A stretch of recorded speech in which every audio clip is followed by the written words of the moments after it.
Crimen y castigo, de Dostoyevsky. Audio 5, segunda parte, capítulo 2, con comedor de fondo. ¿Y si han registrado?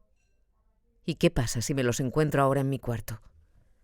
Pero ahí estaba su cuarto. Nada ni nadie había echado un vistazo. Ni la misma Anastasia había tocado nada. Pero ¡ay, señor! ¿Cómo había podido dejar hacía un rato todas esas cosas en aquel agujero? Se lanzó al rincón, metió la mano por debajo del papel pintado y empezó a sacarlas y a llenarse con ellas los bolsillos. Eran 8 objetos en total, 2 cajitas pequeñas con pendientes o algo semejante, no lo miró muy bien. Después 4 estuches, más bien pequeños, de tafilete. Había una cadena, envuelta simplemente en papel de periódico, y otra cosa más, envuelta también en papel de periódico. Una condecoración, al parecer. Dio todo entre los distintos bolsillos del abrigo y el único que le había quedado en el pantalón, el bolsillo derecho, procurando que no se notara. También cogió el monedero, junto con todo lo demás. A continuación salió del cuarto. Esta vez dejó la puerta abierta de par en par.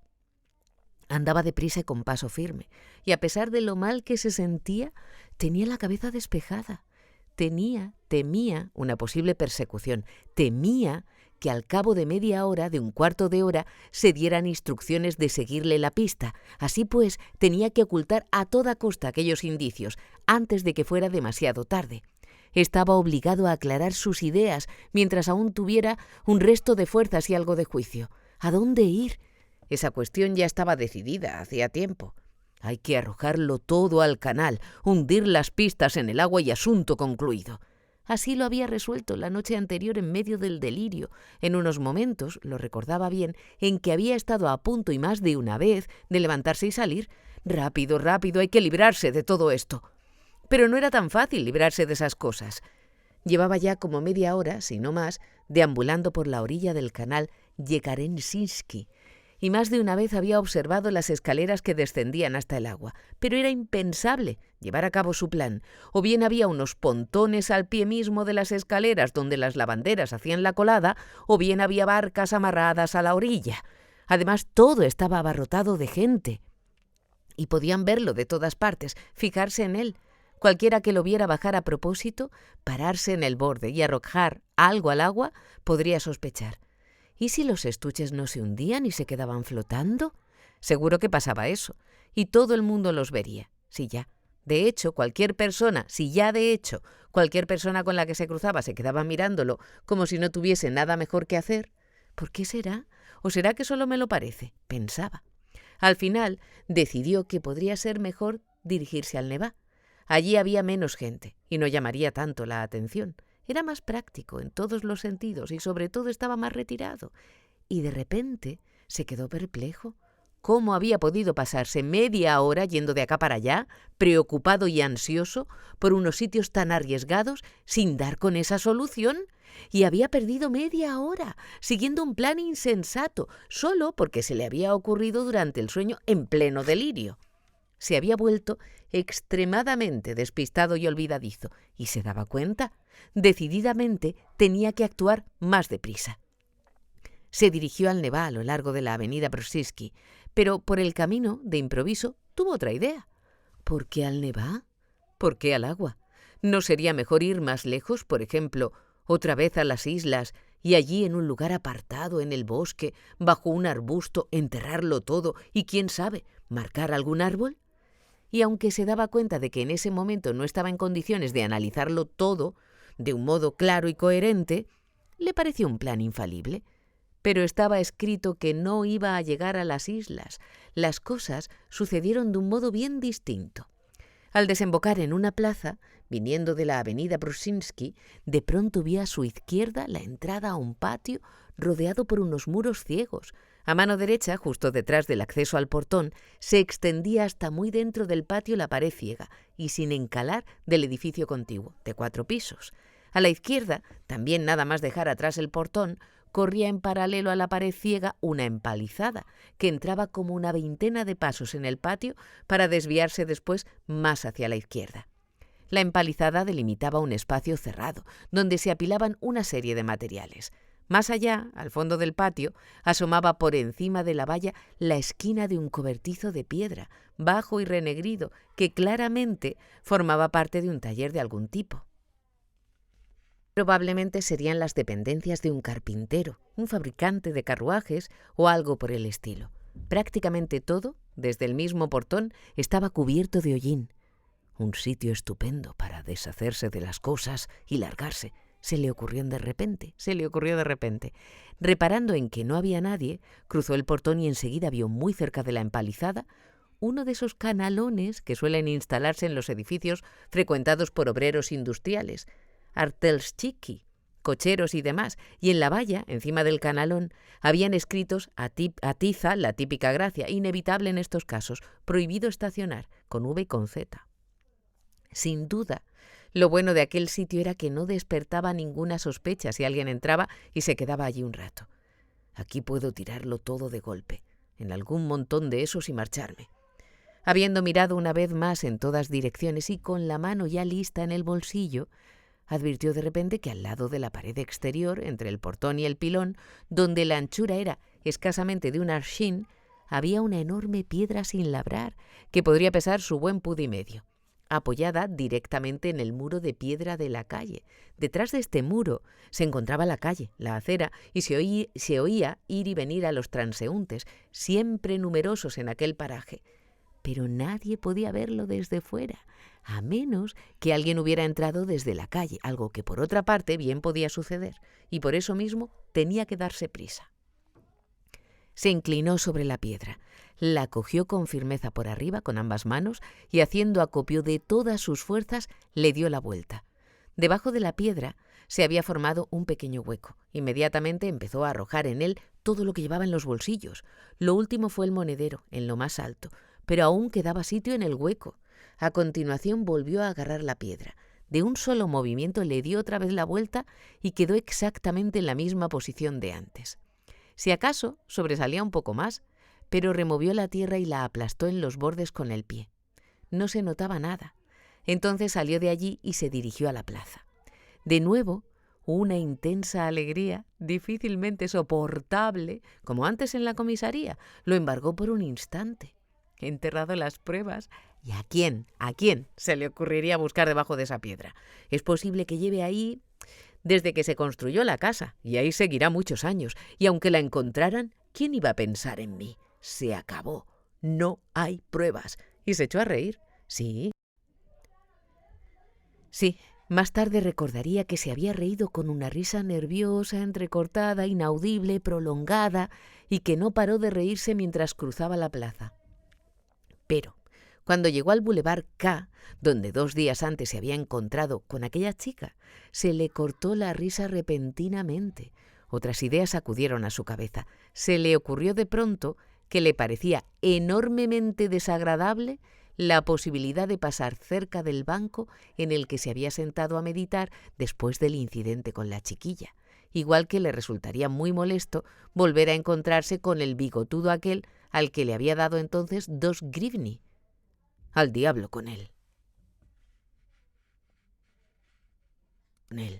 Siguió su camino mirando a todas partes, con aire irritado y distraído. Todos sus pensamientos giraban en ese momento en torno a un único punto principal, y se daba cuenta de que existía de hecho ese punto principal, y de que en ese preciso instante, se había quedado a solas con ese punto principal por primera vez en esos 2 meses. «¡Al diablo con todo!», se dijo de pronto en un arrebato de furia irreprimible. «Lo hecho está. Que el diablo se lleve a la vieja y se lleve la nueva vida. ¡Cuánta estupidez, Dios mío! ¡Cuántas mentiras y cuántas bajezas en un solo día! ¡Qué forma más despreciable de adular y frivolizar hace un rato con ese miserable de Ilá Petrovich! Total, ¿qué más da? Me río yo de toda esa gente y de lo que yo haya podido adular y frivolizar. No se trata de eso. ¡No se trata de eso!». Se paró en seco. Una nueva pregunta, totalmente inesperada y extremadamente simple, lo dejó perplejo y lo confundió amargamente. «Si de verdad has actuado en todo esto de manera consciente, no como un idiota, si efectivamente tenías un fin claro y preciso, entonces, ¿cómo es que ni siquiera le habías echado un vistazo al monedero? ¿Cómo es que no sabías qué era lo que había ahí? Eso que te ha hecho pasar tantas penalidades y te ha empujado a realizar un acto tan vil, tan bajo, tan repugnante. Hace un momento querías tirar al agua el monedero, con todas las demás cosas que tampoco has visto. ¿Cómo puede ser? Sí, así era, ni más ni menos. De todos modos, él ya lo sabía de antemano, no era ni mucho menos una pregunta nueva. Y la víspera, cuando decidió tirarlo todo al agua, lo había hecho sin la menor vacilación, sin ninguna reserva, como si tuviera que ser así, como si no pudiera ser de otra manera. Si todo eso lo sabía y se acordaba de todo, si todo eso estaba prácticamente decidido desde la noche anterior, desde el mismo momento en que, inclinado sobre el cofre, fue sacando de dentro los estuches, claro que sí. Todo se debe a lo enfermo que estoy, concluyó finalmente en tono sombrío. Yo mismo me torturo y me martirizo, y no sé lo que hago. Ayer, hace 2 días, todo este tiempo llevo torturándome. En cuanto me reponga, dejaré de torturarme, pero ¿y si no acabo nunca de curarme? Ay, señor, qué harto estoy de todo esto. Siguió andando un trecho. Estaba ansioso por distraerse como fuera, pero no sabía qué hacer ni qué intentar. Una sensación nueva e irresistible se iba apoderando de él con cada minuto que pasaba. Era un rechazo interminable, casi físico, de todo lo que se iba encontrando, de todo lo que veía a su alrededor. Un rechazo obstinado, rencoroso, lleno de odio. Todas las personas que veía se le antojaban repugnantes. Repugnantes sus caras, sus andares, sus ademanes. A poco que alguno de ellos le hubiese dirigido la palabra, le habría escupido, le habría mordido. Se detuvo de pronto al salir a la orilla de Malaya Nevá, cerca del puente que cruzaba a la isla Vasilievsky. ¿Vive aquí mismo en esta casa?, pensó. ¿Cómo es posible? Yo no tenía pensado venir a casa de Razumihin.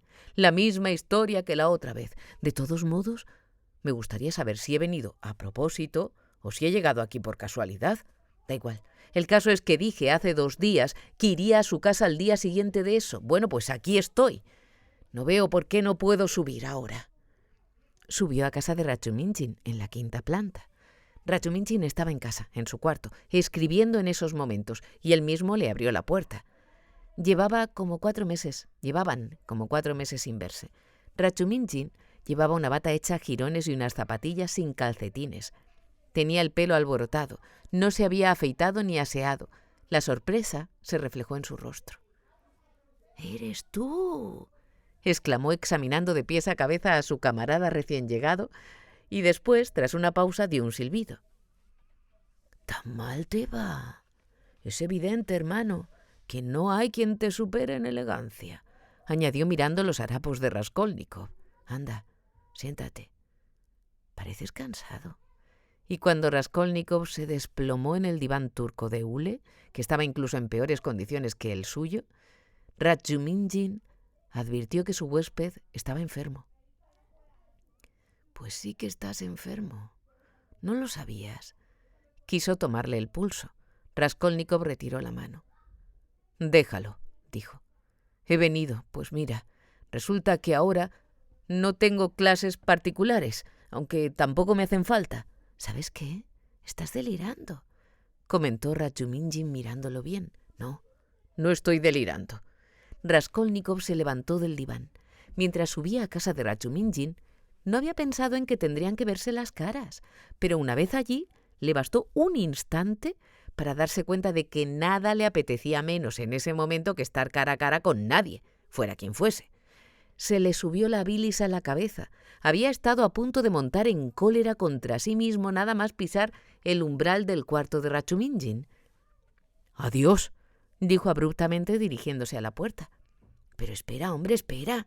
Mira que eres raro». «Déjalo», respondió Raskolnikov retirando de nuevo la mano. «Entonces, ¿a qué demonios has venido? ¿O es que te has vuelto loco? Esto es poco menos que un insulto. No consiento que te vayas así». «Bueno, pues escucha. He venido hasta aquí porque aparte de ti no conozco a nadie que pueda ayudarme. A empezar porque tú eres mejor que nadie, o sea, más listo que nadie, y estás en condiciones de juzgar. Pero ahora veo que no necesito nada. ¿Me oyes? Nada en absoluto. No hacen falta los buenos oficios ni la simpatía de nadie. Yo me basto solo. Bueno, ya es suficiente. Déjame en paz. Pero espera un minuto, desollinador. ¿Estás como un cencerro? Por lo que a mí respecta, haz lo que te dé la gana. Verás, yo tampoco tengo clases particulares y me traen sin cuidado. Pero hay un librero que tiene un puesto en el mercadillo, un tal Cherubimov, que es a su modo mejor que una clase particular. Ahora mismo no lo cambiaría por 5 clases en casa de un comerciante. Se dedica a publicar unos folletos de ciencias naturales y no te imaginas cómo se venden. Solo los títulos ya valen la pena. Tú siempre has sostenido que soy un mentecato. Te doy mi palabra, hermano, que los hay más mentecatos.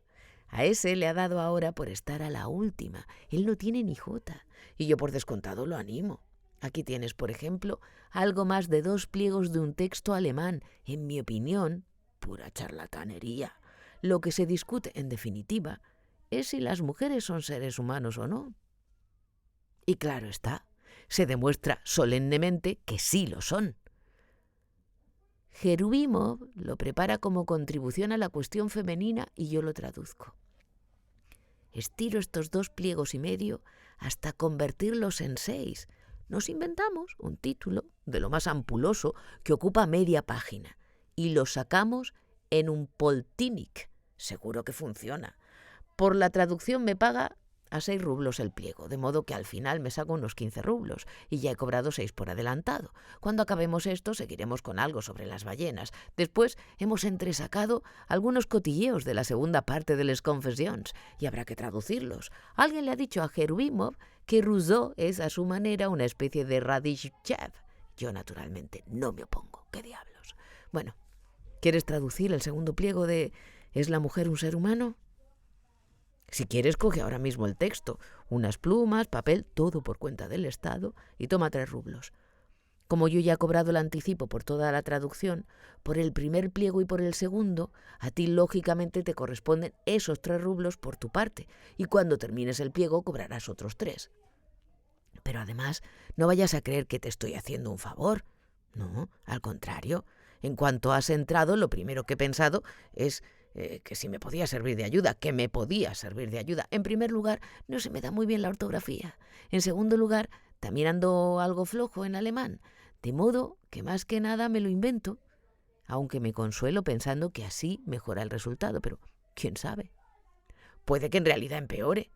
¿Lo tomas o no? Raskolnikov cogió en silencio los folios del texto alemán, cogió los 3 rublos y sin decir una palabra se fue. Rachuminjin lo vio salir con perplejidad, pero al llegar a la primera línea, de pronto Raskolnikov dio media vuelta, subió de nuevo a casa de Rachuminjin y dejando encima de la mesa tanto el texto alemán como los 3 rublos, se marchó. También esta vez sin decir nada. ¿Tú deliras?, estalló Rachuminjin por fin. ¿A qué viene toda esta comedia? ¿Me vas a volver loco? ¿Se puede saber a qué has venido? No necesito traducciones, balbuceó Raskolnikov bajando las escaleras. «Entonces, ¿qué demonios quieres?», le gritó Rachuminjin desde arriba. Raskolnikov siguió bajando, sin decir nada. Dime dónde vives. No obtuvo respuesta. Pues nada, vete al infierno. Pero Raskolnikov ya estaba en la calle. En el puente Nikolayevsky, un incidente sumamente desagradable lo hizo volver en sí una vez más. El cochero de una calesa estuvo a punto de arrollarlo, a pesar de haberle gritado previamente 3 o 4 veces, y le sacudió un buen latigazo en la espalda. Raskolnikov se puso tan furioso con el latigazo que, subiéndose de un salto al pretil del puente, a saber por qué hasta ese momento marchaba por en medio de la calzada entre los vehículos, le dio por enseñar con rabia los dientes. La gente que pasaba por allí se echó a reír, naturalmente. «¡Bien hecho! ¡Sin vergüenza! Ya se sabe, se hacen los borrachos y se meten a posta debajo de las ruedas, y a ti te toca responder por ellos. Así se ganan la vida, respetable señor, claro que sí». Pero en ese momento, estando aún al lado del petril, atónito y furioso, mirando a la calesa que se iba alejando, frotándose la espalda, notó de repente que alguien le ponía un dinero en la mano. Volvió la vista. Vio a una mujer mayor, con un pañuelo en la cabeza y zapatos de cabritilla, acompañada por una muchacha con sombrero y una sombrilla verde, seguramente su hija. «Toma, Batiushka, en nombre de Cristo». Aceptó el dinero y ellas siguieron su camino.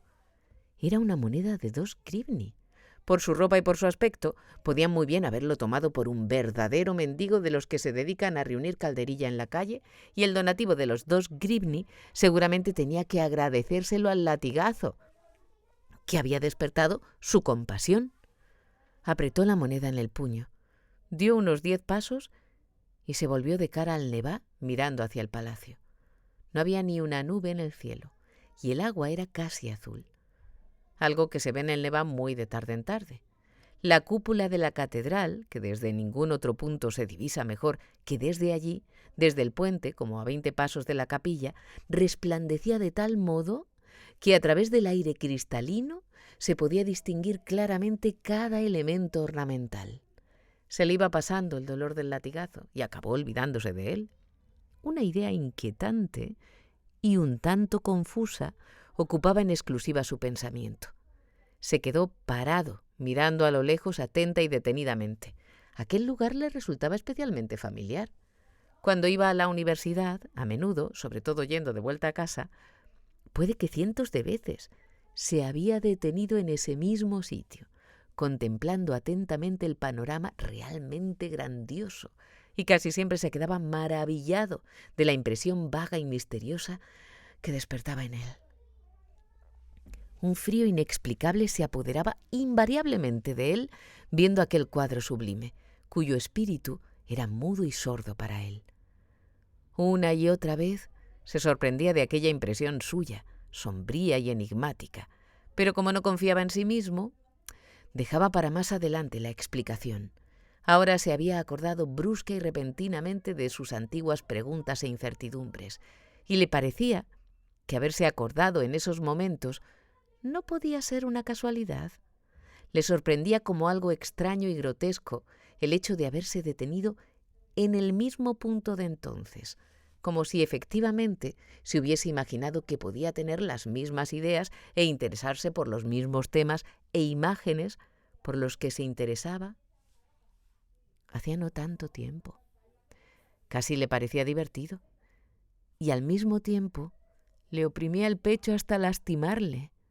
Muy abajo, hundido en algún abismo abierto bajo sus pies, apenas visible, se hallaba ahora todo ese pasado, sus viejos pensamientos y sus viejos proyectos, y sus viejas preocupaciones, y sus viejas impresiones, y todo aquel panorama, y él mismo, todo. Era algo así como si hubiese alzado el vuelo y todo se fuese desvaneciendo ante sus ojos. Al hacer un gesto involuntario con la mano, se dio cuenta de que aún llevaba en el puño las 2 grivni. Abrió la mano, se quedó mirando fijamente la moneda, movió el brazo y la arrojó al agua. Acto seguido dio media vuelta y se fue para casa. Se sentía como si en ese mismo instante hubiera cortado con unas tijeras todo lo que lo unía al resto del mundo. Llegó a su cuarto a la caída de la tarde, de modo que debía de haber estado unas 6 horas deambulando por ahí. No recordaba en absoluto por dónde y cómo había vuelto. Después de desvestirse, temblando como un caballo reventado, se echó en el diván, se cubrió con su gabán y de inmediato se quedó dormido. Lo despertó en pleno crepúsculo. En pleno crepúsculo, un grito espantoso. Dios mío, qué forma de gritar. Nunca hasta entonces había oído ni sentido unos sonidos tan poco naturales, unos aullidos, gemidos, chasquidos, lágrimas, golpes e insultos como aquellos. Jamás se habría podido imaginar tanta furia, tanta brutalidad. Se levantó aterrorizado y se quedó sentado en su lecho, paralizado y angustiado por momentos. Pero los golpes, los gemidos y los insultos Iban a más. De pronto, para su enorme sorpresa, reconoció la voz de su patrona. Aullaba, chillaba, se lamentaba, hablando a toda prisa, atropelladamente, de un modo inconexo. Era imposible entender qué era lo que estaba implorando. Sin duda que no le pegasen más, porque alguien la estaba golpeando con auténtica saña en las escaleras. La voz del agresor, enfurecido y enrabietado, era tan horrible que parecía más bien un ronquido. Pero en cualquier caso algo le estaba diciendo, hablando también él muy deprisa, de manera confusa, precipitándose y quedándose sin aire. De repente, Raskolnikov se puso a temblar como una hoja. Él conocía esa voz. Era la voz de Ilya Petrovich. Ilya Petrovich estaba allí pegando a su patrona. La estaba pateando, golpeándole la cabeza contra los escalones. Era evidente. Los ruidos, los chillidos, los golpes no dejaban lugar a dudas. ¿Cómo era posible? ¿Era el mundo al revés?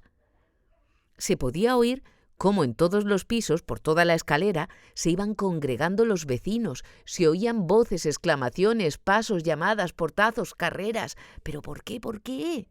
¿Cómo es posible? Se decía Raskolnikov una y otra vez, pensando muy en serio que había perdido el juicio. Pero no, se oía tan claro. Entonces, de un momento a otro, subirían a su cuarto porque, sin duda, todo esto es por lo de ayer, señor. Quiso echar el pestillo, pero no fue capaz de levantar el brazo. Además, ¿de qué le iba a servir? El terror, como si fuera hielo, envolvía su alma, atormentándolo y paralizando sus miembros. Por fin, todo aquel alboroto, que duraba ya sus buenos 10 minutos, fue cesando poco a poco.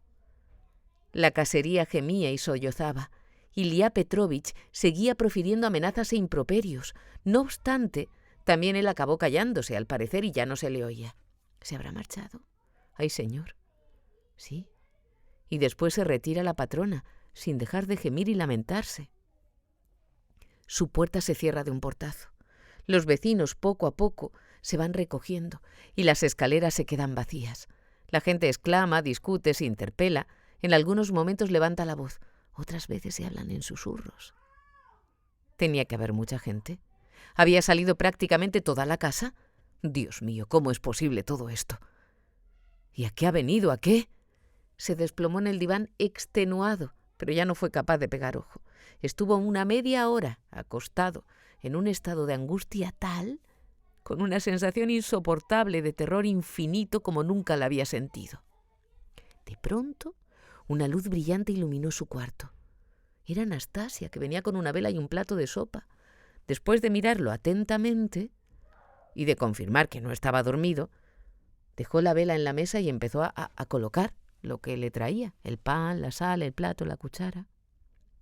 «Seguro que no has comido nada desde ayer. Todo el santo día por ahí temblando de fiebre». «Nastasia, ¿por qué han pegado a la patrona?» Ella lo miró fijamente. «¿Quién le ha pegado?» «Ahora mismo. Hace media hora, Ilya Petrovich, el ayudante del inspector, en las escaleras. ¿Por qué le ha dado una paliza ya que ha venido?» Nastasia lo miró en silencio, con el ceño fruncido, y estuvo así observándolo mucho tiempo. A él no le hacía ninguna gracia este escrutinio, hasta le daba miedo. «Nastasia, ¿por qué no dices nada?», dijo por fin tímidamente con voz débil. «Eso es la sangre», contestó Nastasia finalmente en voz baja, como hablando para sus adentros. «¿La sangre? ¿Qué sangre?», balbuceó él, palideciendo y retirándose hacia la pared. Nastasia no dejaba de observarlo en silencio. «¿Nadie ha pegado a la patrona?», volvió a asegurar con voz severa y resuelta. Él se quedó mirándola casi sin aliento. «Si lo he oído yo. Estaba despierto aquí sentado», dijo aún más tímidamente. «He estado escuchando un buen rato. Ha venido el ayudante del inspector. Se ha reunido todo el mundo en las escaleras, vecinos de todos los cuartos». «No ha venido nadie. Es la sangre que grita en tu interior. Eso pasa cuando no tiene salida y empieza a cuajarse en los higadillos y a uno le da por delirar». «¿Es que no vas a comer?». Raskolnikov no contestó. Nastasia seguía encima de él, observándolo detenidamente, y no parecía dispuesta a marcharse. «Tráeme algo de beber, Natasiushka». Bajó y regresó a los 2 minutos con una jarra blanca de barro llena de agua, pero a partir de ahí, Raskolnikov ya no fue capaz de recordar nada más. Lo único que recordaba era que había dado un sorbo de agua fría y que se había vertido encima el agua de la jarra en el pecho. Después perdió el conocimiento. Capítulo 3.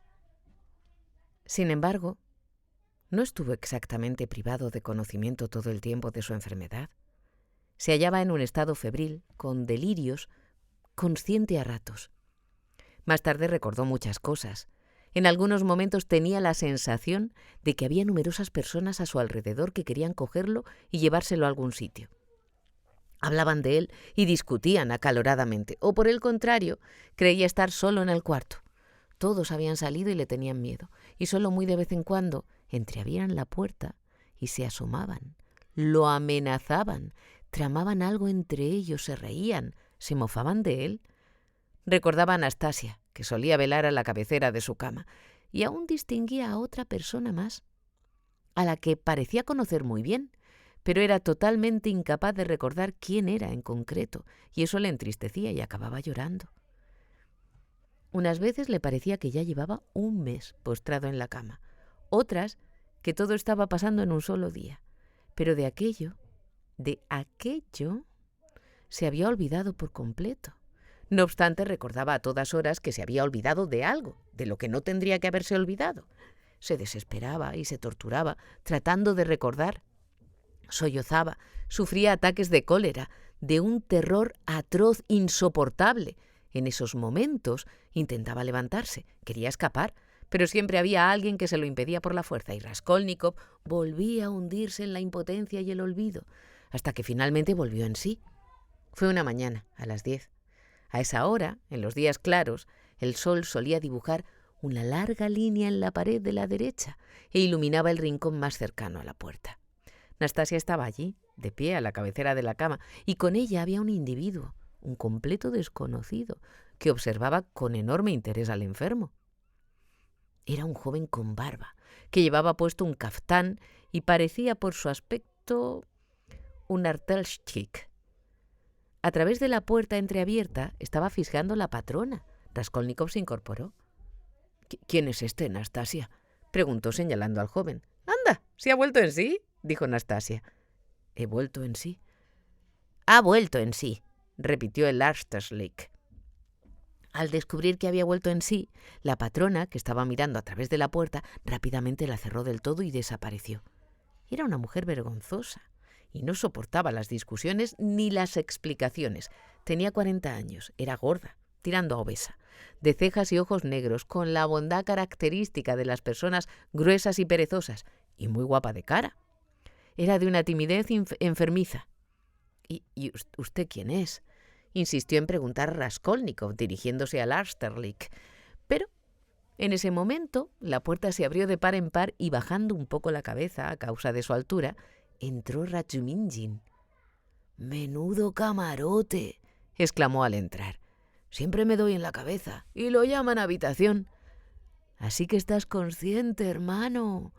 Me lo ha dicho Pashenka». «Acaba de volver en sí», dijo Nastasia. «Acaba de volver en sí», confirmó nuevamente el artelschik con una sonrisa. «Y permítame, ¿usted quién es?», preguntó Razumihin, dirigiéndose a él de pronto. Yo soy Brazumihin, para servirle. No Razumihin, como me llama todo el mundo, sino Brazumihin. Soy estudiante de familia noble y él es mi amigo». «¿Y usted quién es, señor?». «Soy un artelschik, empleado en la oficina del comerciante Shepalopayev, y he venido por un asunto». «Por favor, siéntese en esa silla». Razumihin se sentó en otra silla al otro lado de la mesita. «Menos mal que has recobrado la conciencia, hermano», siguió diciendo, dirigiéndose a Raskolnikov. «Apenas has tomado nada en 4 días. Todo lo más, unas cucharaditas de té. Te he mandado 2 veces a Zosimov. ¿Te acuerdas de Zosimov? Te ha reconocido detenidamente y ha dicho que no era nada serio, que algo te había afectado en la cabeza, seguramente un trastorno nervioso a consecuencia de una dieta deficiente. Dice que te han faltado cerveza y rábano picante, de ahí la enfermedad, pero que no es nada, que se te pasará y te pondrás bien. Es un fenómeno ese Zosimov. Empieza a despuntar como médico. Muy bien, señor, no le entretengo más. Se dirigió nuevamente al Austerlitz. ¿Le importaría explicarme qué se le ofrece? Debe saber, Rodia, que es la segunda vez que nos mandan a alguien de esa oficina, solo que la primera vez no vino este señor, sino otro. Hablé con él. ¿Quién fue el que vino la otra vez? Me imagino, señor, que se refiere a la persona que vino anteayer. Sí, señor, ese tuvo que ser. Se trata de Alexei Semyonovich. También él trabaja en nuestra oficina. ¿Y se explica mejor que usted, no le parece? Sí, señor, sin duda es un hombre de más fuste que yo. Encomiable. Pues bien, usted dirá. El caso es que por mediación de Afanasi Ivanovich Baryushin, de quien imagino que habrá oído hablar más de una vez y a petición de su señora madre, le han hecho a usted un envío a través de nuestra oficina. Empezó el Austerlitz dirigiéndose a Raskolnikov. Siempre y cuando esté usted plenamente capacitado, debo hacerle entrega de 35 rublos de Semyon Semyonovich que Semyon Semyonovich ha recibido a tal efecto de Afanasi Ivanovich, a petición de su señora madre, como en ocasiones precedentes. ¿Está usted al corriente, señor? Sí, ya recuerdo. Bagrushin, dijo Raskolnikov pensativo. Ya lo ha oído. ¿Conoce al comerciante Bagrushin? Exclamó Razumihin. ¿Cómo no va a estar plenamente capacitado? Ahora voy viendo, por cierto, que usted también es un hombre inteligente, perfecto. Siempre es un placer oír discursos sensatos. Ese mismo, en efecto, Bagrushin Afanasi Ivanovich, y atendiendo la petición de su señora madre, que ya otra vez le envió dinero del mismo modo por mediación suya, en esta ocasión tampoco ha puesto ningún impedimento, y hace unos días le ha dado instrucciones a su vez a Semyon Semyonovich para que le hiciera a usted entrega de 35 rublos, esperando que sea para bien. Esperando que sea para bien. Eso es lo mejor que ha dicho. Lo de su señora madre tampoco ha estado mal. Entonces, según usted, ¿está o no está plenamente capacitado? Por mí no veo inconveniente, con tal de que me eche aquí una firmita. Algo le podrá garrapatear. ¿Trae usted el libro? Sí, señora, aquí está. Traiga, venga. Rodia, levántate, yo te sostengo. Coge la pluma y pon aquí tu nombre, hermano, porque ahora mismo el dinero para nosotros es más dulce que la rope. No hace falta. ¿Qué es lo que no hace falta? No voy a firmar. Ya estamos. ¿Qué es eso de que no vas a firmar?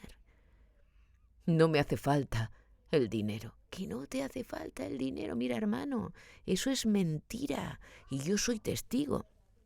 No se preocupe, se lo ruego, solo está divagando otra vez. De todos modos le pasa incluso cuando más lúcido está. Es usted un hombre razonable y podemos llevarlo de la mano o más sencillamente cogerle la mano y él firmará. Así pues, siempre puedo volver otro día. No hace falta que se moleste. Es usted un hombre sensato. Vamos, Rodia, no hagas perder el tiempo a nuestro huésped, ya lo ves, está esperando. Y se dispuso con toda seriedad a cogerle la mano a Raskolnikov. Deja, ya lo hago yo solo, dijo éste cogiendo la pluma y firmó en el libro. El Austerlitz entregó el dinero y se marchó. ¡Bravo! ¿Y ahora, hermano, te apetece comer? Sí, respondió Raskolnikov. ¿Hay sopa? De ayer, respondió Anastasia, que no se había movido en todo el tiempo. ¿De patatas y arroz? Eso es.